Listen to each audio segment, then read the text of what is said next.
What's up, Balls Deep fam, to another edition of Balls Deep, where we dive balls deep in the hottest stories in sports.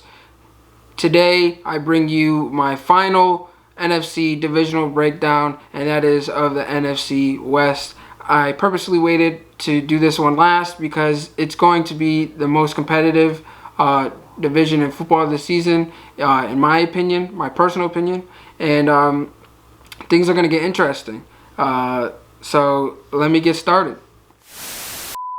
In fourth place in the division, I have the Arizona Cardinals with a ceiling of 10-7, a floor of 7-10, and a projected record of 8-9. Yes, they made additions on offense. They added A.J. Green. They went ahead and got a trade for Rodney Hudson. They went out and drafted Rondell Moore, which I think will be a great addition. They went out and drafted Devin, who will be beneficial, and they traded for J.J. Watt. Now, question is, will Chandler Jones stay and at least play for this season so they can, see the makings of a Chandler Jones J.J. Watt duo? Who knows? But as of this recording, Chandler Jones is a member of the Cardinals, so let's proceed as so. So as for the Cardinals, the reason why I have them finishing last is primarily because I still think they have the fourth best playmakers in the division. They have running back. It can go whether it's James Conner or Chase Edmonds. I think it'll be Chase Edmonds. At receiver, I mentioned A.J. Green. They have DeAndre Hopkins. They have Rondell Moore, Andy Isabella, Christian Kirk, but we haven't really seen the A.J. Green, like the prime A.J. Green that we grew to love in years, so who knows what to expect from him. I'm expecting him to just fulfill the Larry Fitzgerald role, which will be interesting because, like I said, we haven't seen much from A.J. Green in the past few years due to injury. Now, I'm expecting DeAndre Hopkins to do his thing. Rondell Moore, he's a bit undersized, but he's talented. So let's see what the rookie, can bring to this offense.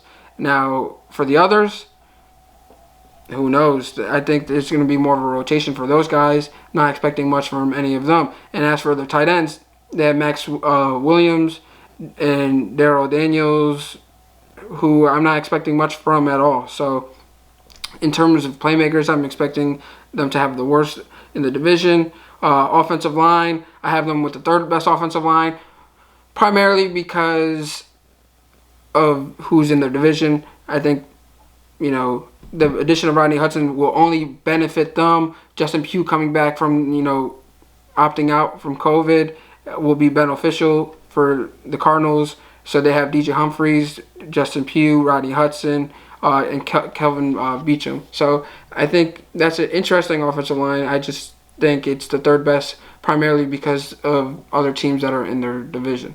I think they also have the third best quarterback in the division. I'm a big believer in Kyler Murray. I like Kyler Murray a lot. So the only reason why I have him third is because I think Stafford is a bit, underrated. He's been getting a lot of hype since getting traded to LA, which I think it will be a big coming out party to basically the casual fan. If you didn't know who Matthew Stafford was primarily because he was playing in Detroit, you'll know his name by the end of the season. And then you also have Russell Wilson in the division. So if anything, Kyler Murray would go as high as 2 in the division, but I have him ranked third for my personal ranking. And then as for the defensive line, I have them ranked third. You have Chandler Jones, J.J. Watt, but J.J. Watt is getting up there in age. He's not the defensive player of the year, J.J. Watt, that we got accustomed to. And then also Chandler Jones is coming off injury. So if they both play, it'll be interesting how they play off each other. But outside of that, I don't really know much about anyone else on their defensive line. Currently in their depth chart, the projected starter is Jordan Phillips, who's coming back from the COVID protocol. He opted out.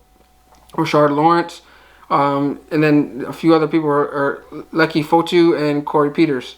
I mean, they have Zach Allen as well, but that's the only reason why I have them with the third best defensive line, because it includes their edge rushers as well. As for their linebackers, I have them with the third best linebackers in the division.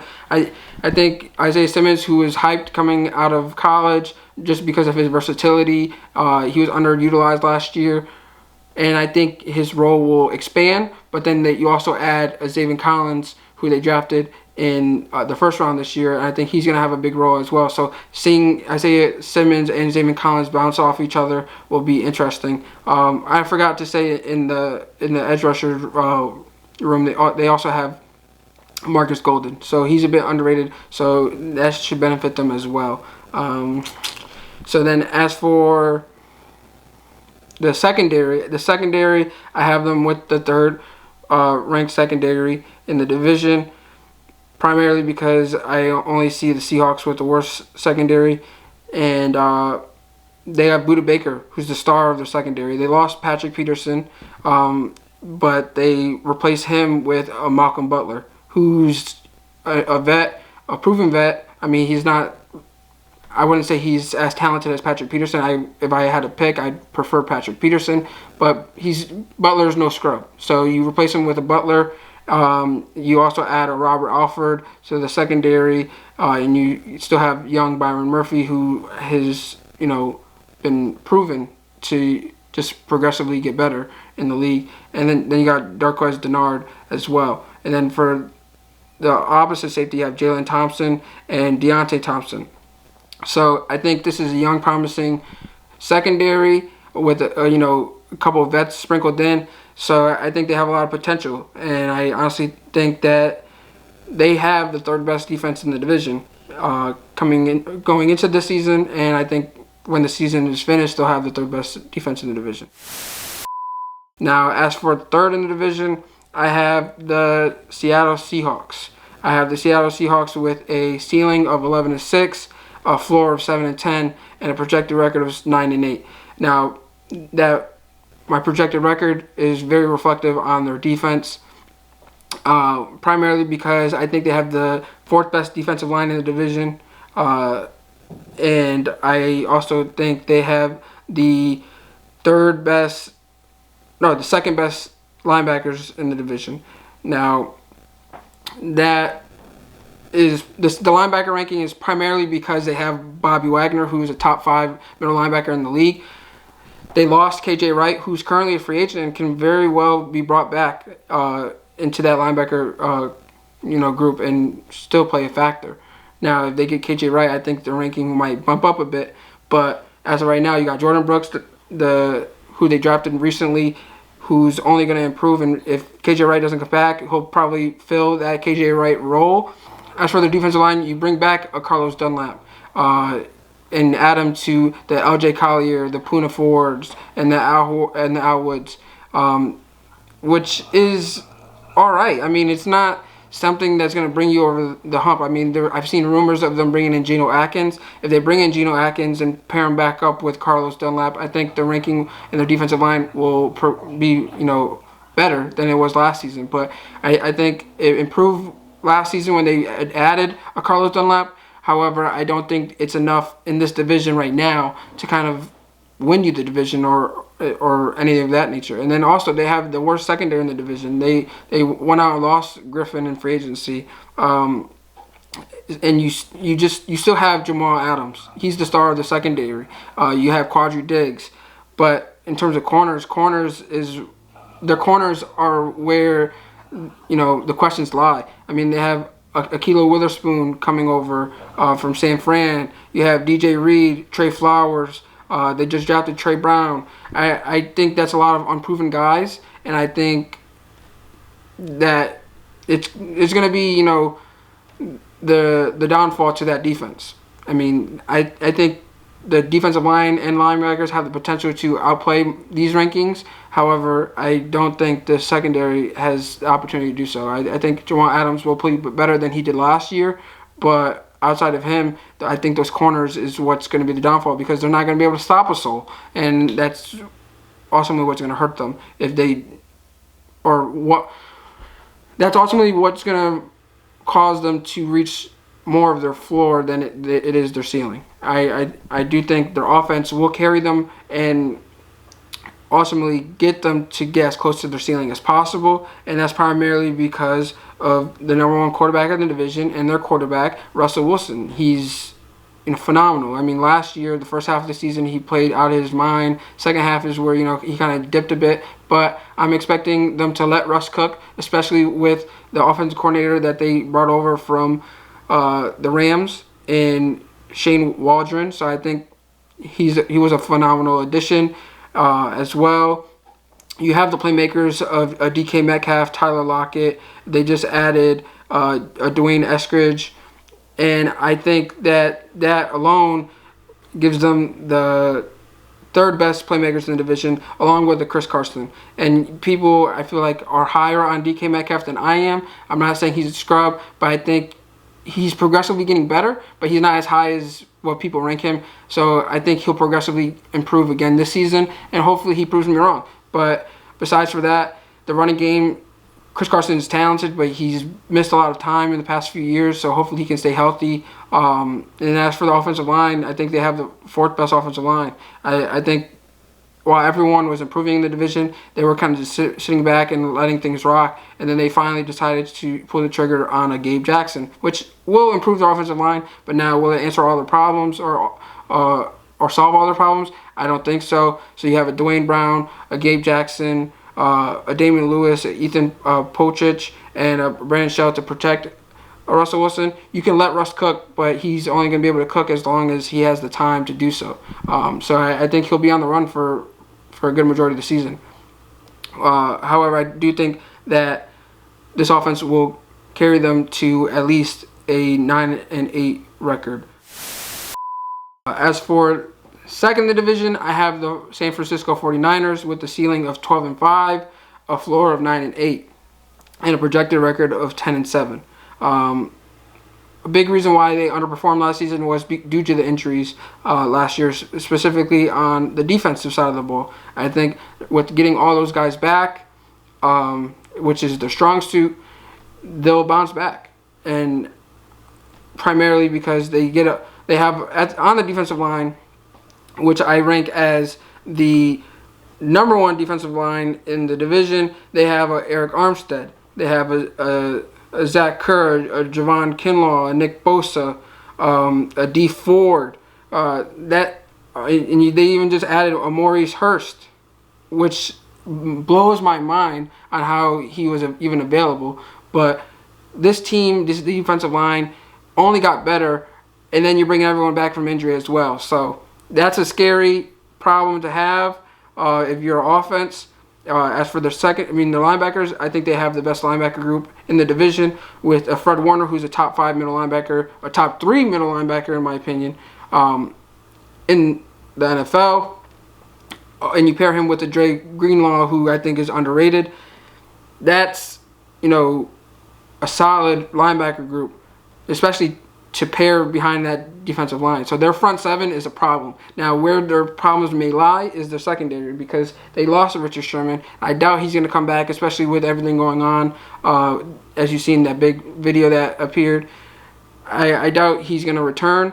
But you bring back a Jason Verrett, who played solid for them last season. And you pair him with a Tart, Jimmy Ward, and a Quan Williams. I think it'll do. They might have to make a move down the road, but I think that cornerback 2 is where the question lies. So barring injuries, I think they have the best defense in the division. Now, as for their offense, is where a lot of their questions lie, primarily because of the quarterback. Jimmy Garoppolo most likely will be their QB1 going into the season, and that was their downfall in years past. Not because he was a scrub, but because injuries. And whenever he got hurt, they didn't really have a reliable backup to kind of continue their success, which I think they went out and did just that. They went up and traded up in the draft, got Trey Lance, who's their quarterback of the future. Now, I do think Garoppolo is solid. When healthy, he's played solid. He brought them to the Super Bowl. He just didn't have the X factor to kind of get them over the hump, right? I think Trey Lance has exactly that. I think he has the X factor to help you get there. So, hey, bring us back to history. Remember when Alex Smith was playing out of his mind for the San Francisco 49ers, and then he got hurt, and he was out for a week, and Colin Kaepernick took over and didn't give the job back and ultimately brought them to the Super Bowl? I think that's exactly what's going to happen this year. Now, the Super Bowl, that's up for question. I'm not going to go that far, but I do think that Jimmy Garoppolo will be the starter for the majority of the season. He might get hurt, miss a week, and Trey Lance will take over as the quarterback and won't give the job back. That's exactly what I'm getting at. And I think it'll be better for this offense because they are a run-first offense. And Trey Lance supplies, the threat as a runner for the quarterback position, which I think will help expand the offense. And as we've seen, the glimpses that we've seen in preseason, his arm is not that far behind. I mean, with Kaepernick had a lot of arm strength, but his accuracy was in question. I think Trey Lance is a more accurate quarterback than Kaepernick was, and I think that it's going to be interesting to see when he steps in and takes over the job. But with Jimmy Garoppolo as their QB1, I have them with the fourth best quarterback in the division. As for the offensive line, I have them with the number one offensive line in the division because they went out and paid Trent Williams to keep him there at left tackle. They went out and got Alex Mack to place at center, which I think was a huge upgrade and underrated signing this offseason. They got Laken Tomlinson in between at left guard. They got Daniel Brunskill for right guard, and they have Mike McGlinchey at right tackle. So that offensive line is stacked.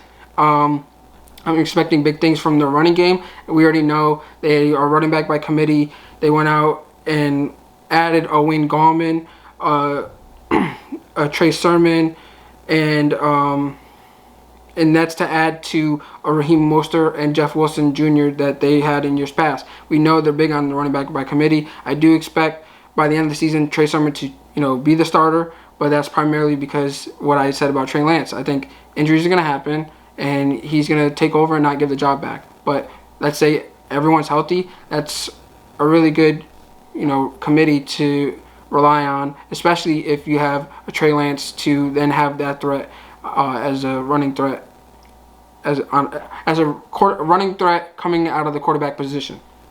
Now, for the playmakers, I mentioned the running backs already. I have them ranked as the second best playmakers in the division. I mentioned the running backs.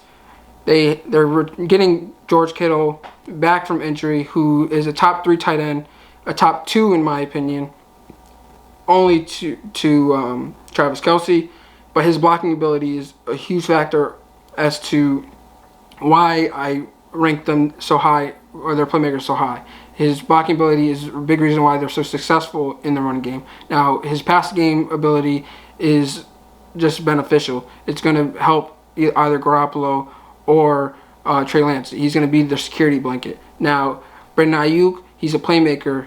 He's only going to progressively get better. We've seen what he was capable of last year when healthy. Deebo Samuel, I think his versatility in being able to maneuver around the field will play a factor. Also, you have Kyle Shanahan, who's an offensive genius. He's an offensive mastermind, and that he's only going to make it harder for defenses to prepare.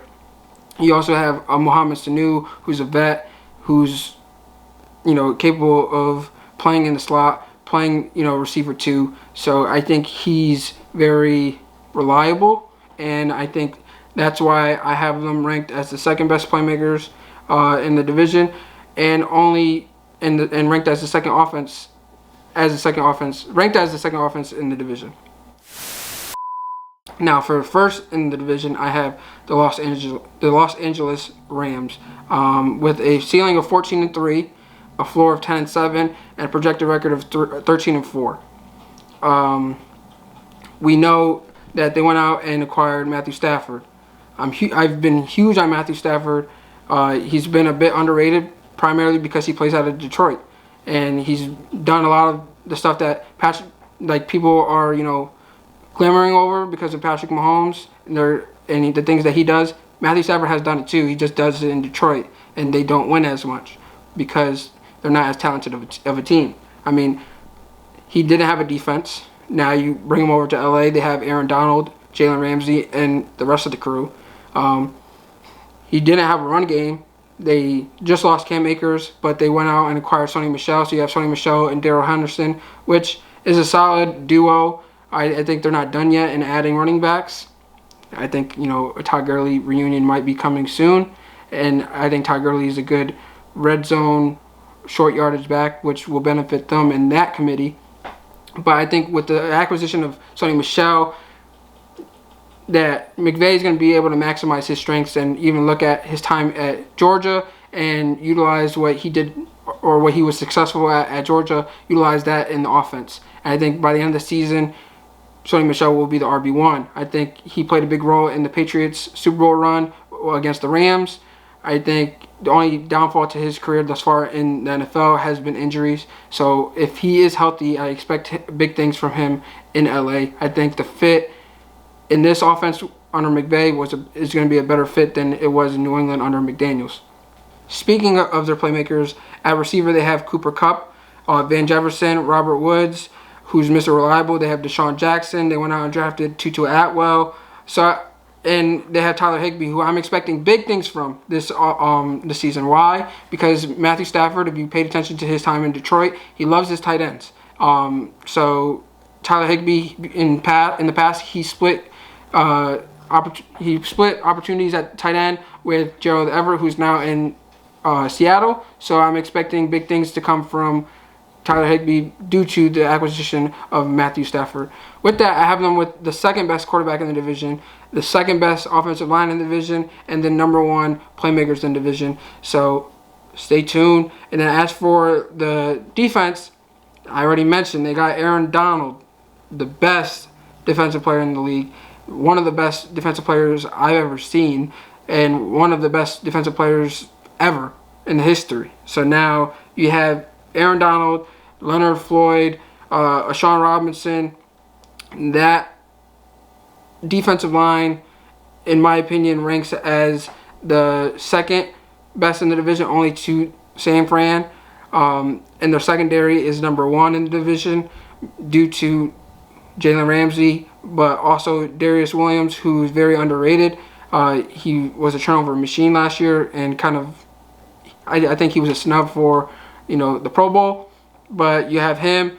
They lost John Johnson III, which was a big hit to that secondary, but I think they'll do just fine. I don't think his replacements will play up to his standard or his performance, but I think they'll do well in their role and provide what they need. I mean, it's a different defense as well. Like, they have Raheem Morris as their defensive coordinator coming over from Atlanta. So it's a different system. So for this given system, I think they'll provide what is needed from the team, or for the team from them. And that's Jordan Fuller and Taylor Rapp. I think they'll do just fine. They have Terrell Burgess as well as safety. So I think the safeties will do fine as a collective to replace John Johnson, specifically in this scheme. And then as for their linebackers, I have them ranked fourth in the division, primarily because there's a lot of improving guys. I mean, they have Kenny Young, Troy Reader, inside linebacker. So it's just a lot of unproven guys, and the only reason why I ranked them fourth. I think the other teams have a lot more proven guys, a lot more potential, and that's exactly why I ranked them higher. But all in all, I still think they have the second best defense in the division, only to the 49ers. So with the second best defense in the division and the number one offense in the division, I expect big things from them this upcoming season, and it's exactly why I have them finishing with a 13-4 record. So that wraps up my breakdown of the NFC West. If you agree or disagree with me and my breakdown, make sure to comment. I want to know what you guys think, your thoughts on how this division will pan out. And if you like what you hear, make sure to like, follow, and subscribe on all platforms. So if you're listening, if you're watching, go do so. It's beneficial to me and the podcast and the Balls Deep fam. So make sure to do that. And stay tuned, because there's more content like this coming soon. So until next time, peace.